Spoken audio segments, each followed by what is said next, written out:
Chapter 8, From Visible Learning for Teachers, Maximizing Impact on Learning, by John Hattie. Presentation by Monica Lockard and Sarah Melton. The lesson is now finished, but what happens next? Teachers are often encouraged to reflect on the lesson they've taught, but Hattie states, in an attempt to reflect, teachers begin to justify their actions, and when shown videos of teaching from the student's perspective, they begin to see the difference between teaching and learning. Most students do not learn unconsciously. William Perky, in 1992, says that teachers need to invite students into learning.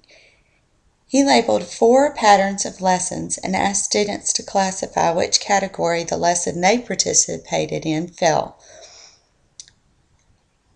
The first pattern was intentionally disinviting. This meant that the students felt that the teacher was preoccupied with other things and made them feel insignificant in their setting.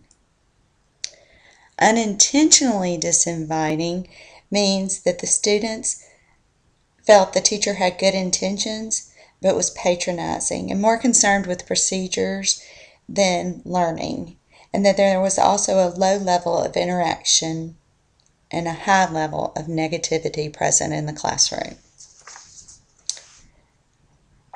Unintentionally inviting. In this scenario, the teacher was often involved with the students, but didn't take into consideration the students' prior knowledge and intentions were not clearly set. Intentionally inviting. In this classroom, the teacher invited the students to be involved.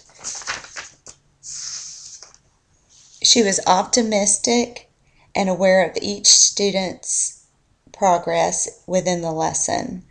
She was respectful when they made errors and encouraged them to go on.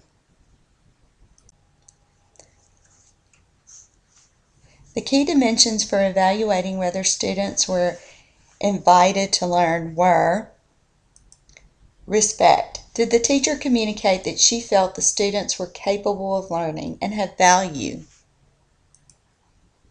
Trust. Did the lesson include opportunities for student-led learning, such as cooperative and collaborative engagement? And was learning visible in all students? Optimism. Did the students feel they were capable of learning what was taught? And intentionality. Did the teacher deliberately design the lesson to make learning inviting? In 2007, Cornelius White completed an extensive meta-analysis of student-centered teaching. Through his analysis of 119 studies, he concluded that there were 4 characteristics found in the student-centered teacher. Warmth was the first. Teachers must show warmth in meaningful ways, such as respect, affection, and acceptance. Trust. The students must believe that the teacher believes they can learn and can understand why certain things may be difficult for them. Empathy. Teachers must know that their students' interests and anxieties and take the time to figure out how the student learns. Positive relationships. The one sure way for students to turn away from learning is to have a poor connection with their teacher. Students must feel comfortable with their teachers and believe their teachers want the best for them in order to engage in learning.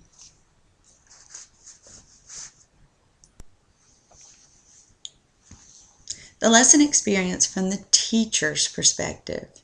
Hattie states that teachers collect evidence of the student experience in their classes about their success as change agents, about their levels of inspiration, and about their passion with students. And of course, we want all of our students to be passionate and inspired about learning, but to instill these feelings about learning, teachers are needed. This doesn't mean that teachers are just excited about what they're teaching.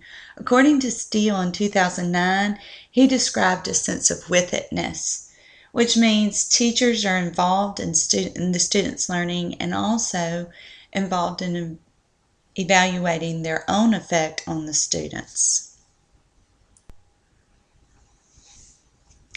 In Wilson and Corbett in 2007, students were interviewed to find the characteristics they wanted in a teacher. They were a teacher that stays with students to complete their assignments, someone who is able to control the class's behavioral issues without ignoring the lesson, someone who went out of their way to provide help for everyone, someone who explained things until they were understood, a teacher that provided students with more than one way to learn, and a teacher that understood student situations and actually incorporated it into the lessons.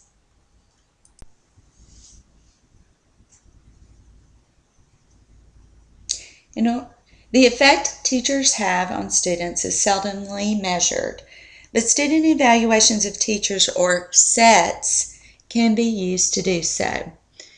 In 2004, Irving used dimensions from the National Board for Professional Teaching Standards. He wrote 470 questions relating to the 470 statements in the mathematics standards.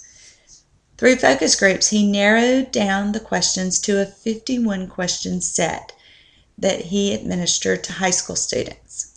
The underlying theme of the set was commitment to students and their learning, mathematical pedagogy, student engagement with curriculum, family and community, and relating mathematics to the real world. In order to establish validity of the questions, Irving administered the set to 1,000 students in 32 nationally board certified teachers classes and 26 non-nationally certified teachers classes. In the study, more than 70% of the students correctly classified the nationally board certified status of the teachers through their responses. The 7 items that best identified the differences between the nationally board certified teachers and experienced teachers were that the teachers challenged students, encouraged students to place a high value on math, they helped the students to construct understanding of the processes of math, they got the students to think about the nature and quality of their work, they developed abilities to think and reason mathematically and to have a mathematical point of view. They encouraged students to try different techniques to solve problems, and they showed interesting and useful ways of solving problems. These items could be used by teachers to assess their own level of passion and inspiration. The lesson experience from the curricular perspective. This concerns reviewing the learning intentions and success criteria through student and colleague perceptions. With the students, you want to find out if they know what the learning intentions and success criteria are, do they understand them, and do they find them challenging, and what changes were made as a result. Also, teachers and students should be able to suggest other learning intentions and success criteria. You might ask students what they think of their learning and ability, their progress toward the success criteria, and how important and challenging they think the learning intentions are. You may also ask colleagues what they think of your learning intentions and success criteria. To do this, you can show them examples of students' work to see whether the criteria has been met and where to go from there. You can also ask them what they think the success criteria would be based on your lesson plans and whether the learning intentions match this criteria. Colleagues do not necessarily need to know your learning intentions and success criteria to do this. Michael Scriven, 1991, uses the term goal-free evaluation for when they do not know. This is when colleagues interview students about their reactions to the lesson and what they actually learned. This allows the teacher to be aware of the effects the lesson had on the students and whether they were what the teacher had in mind as far as the learning intentions. The lesson experience from a formative and summative perspective.